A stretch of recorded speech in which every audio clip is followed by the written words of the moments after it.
Carissimi giovani, Très chers jeunes, dopo la veglia vissuta assieme, après la veillée vécue ensemble hier soir, ci ritroviamo oggi per celebrare l'Eucaristia, sacramento del dono totale di sé che il Signore nous nous retrouvons aujourd'hui pour célébrer l'Eucharistie, sacrement du don total de soi que le Seigneur a fait pour nous.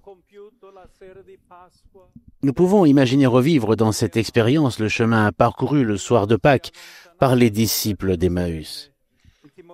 D'abord, ils s'éloignaient de Jérusalem, effrayés et déçus. Ils partaient convaincus qu'après la mort de Jésus, il n'y avait plus rien à attendre, plus rien à espérer. niente in cui sperare. E invece hanno incontrato proprio Lui. Et pourtant, ils l'ont rencontré, lui précisément. Ils l'ont accueilli comme compagnon de voyage. Ils l'ont écouté pendant qu'il leur expliquait les Écritures. Et enfin, ils l'ont reconnu à la fraction du pain. I loro occhi allora si sono aperti. Alors leurs yeux se sont ouverts et l'annonce joyeuse de Pâques a trouvé place dans leur cœur. La liturgia odierna La liturgie aujourd'hui direttamente di questo episodio ne nous parle pas directement de cet épisode, mais elle nous aide à réfléchir sur ce qu'il raconte. La rencontre Cristo risorto avec le Christ ressuscité, qui change notre existence, qui éclaire nos affections, nos désirs et nos pensées. La prima lettura tratta dal libro di Coelet. Ci invita La première lecture tirée du livre de Coëlette, l'Ecclésiaste, nous invite à faire comme les deux disciples dont nous avons parlé, l'expérience de notre limite, della finitezza de la finitude des choses qui passent. e il salmo responsoriale che le Et le psaume responsoriel qui lui fait écho, qui était le psaume 89, nous propose l'image d'une herbe changeante. Faustino fiorisce Elle fleurit le matin, elle change, e falciane. le soir, elle est fanée et desséchée. Due richiami forti. Ce sont deux rappels forts, peut-être un peu choquants, Non devono mais spaventarci. qui ne doivent cependant pas nous effrayer, Argomenti comme s'il s'agissait de sujets tabous à éviter. di cui ci parlano infatti. La fragilité dont il nous parle en fait Meraviglia che siamo. fait en effet partie de la merveille que nous sommes. Pensons au symbole de l'herbe. Non è bellissimo? N'est-ce pas magnifique un pré en fleurs? Certo. È Certes, delicato. elles sont délicates. Fatto di Elles sont faites de tiges fines, vulnérables, susceptibles de se dessécher, de se plier, de se briser. E però al tempo stesso Mais en même temps, subito rimpiazzano elles sont immédiatement remplacées par d'autres dopo di loro, qui poussent après elles, cui et dont les premières deviennent généreusement nutriments et servent d'engrais en se consumant sur le sol. e così C'est ainsi que vit le champ, rinnovando se renouvelant continuellement, e anche durante et même pendant les mois froids d'hiver, quand tout semble silencieux, fremme sotto son énergie frémit sous terre et se prépare à exploser au printemps en 1000 couleurs.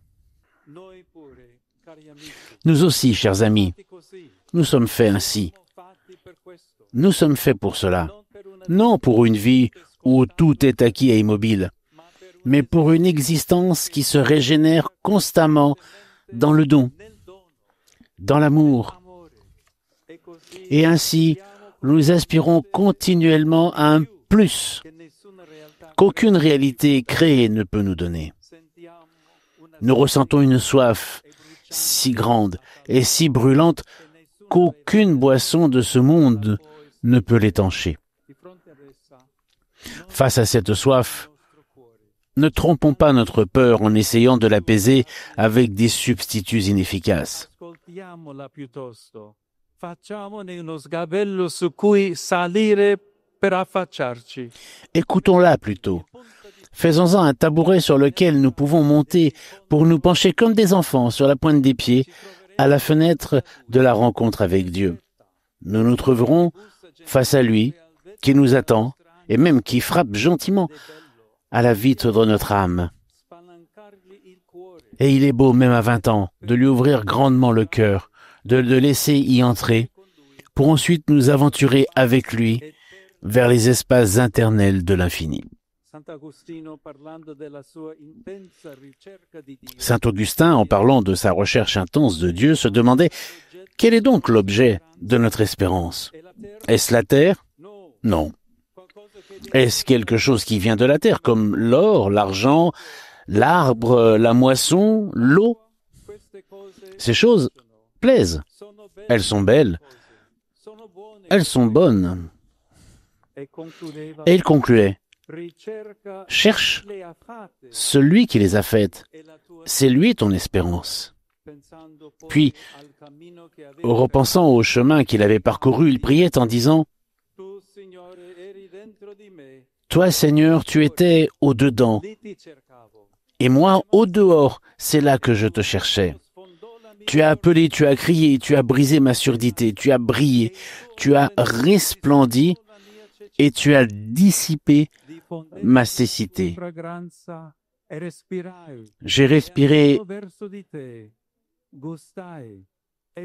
et haletant, j'aspire à toi. J'ai goûté et j'ai faim et j'ai soif. Tu m'as touché et je me suis enflammé pour ta paix. »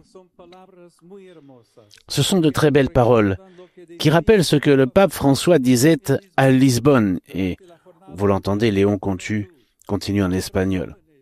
C'est ce que le pape disait, le pape François donc à Lisbonne, lors de la Journée mondiale de la jeunesse, à d'autres jeunes comme vous.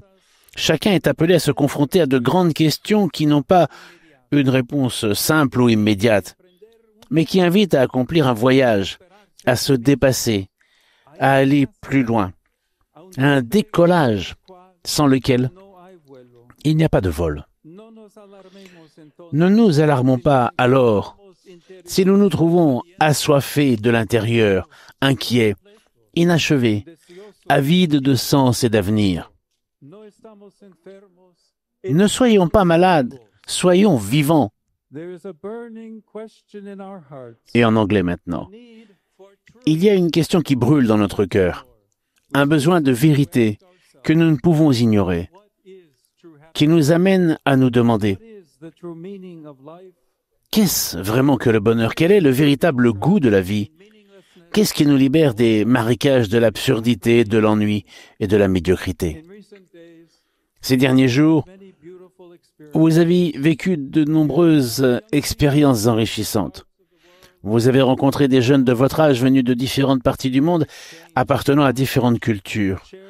Vous avez échangé vos connaissances, partagé vos attentes, dialogué avec la ville à travers l'art, la musique, la technologie et le sport. Et au Cirque Maxime, vous vous êtes approché du sacrement de la pénitence.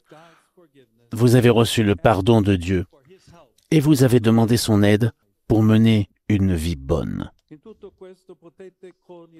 Au retour à l'italien pour la poursuite de cette homélie, dans tout cela, vous pouvez trouver une réponse importante. La plénitude de notre existence ne dépend pas de ce que nous accumulons, ni, comme nous l'avons entendu dans l'Évangile, de ce que nous possédons. La plénitude de notre existence est plutôt liée à ce que nous savons accueillir et partager avec joie. Acheter, accumuler, consommer ne suffit pas.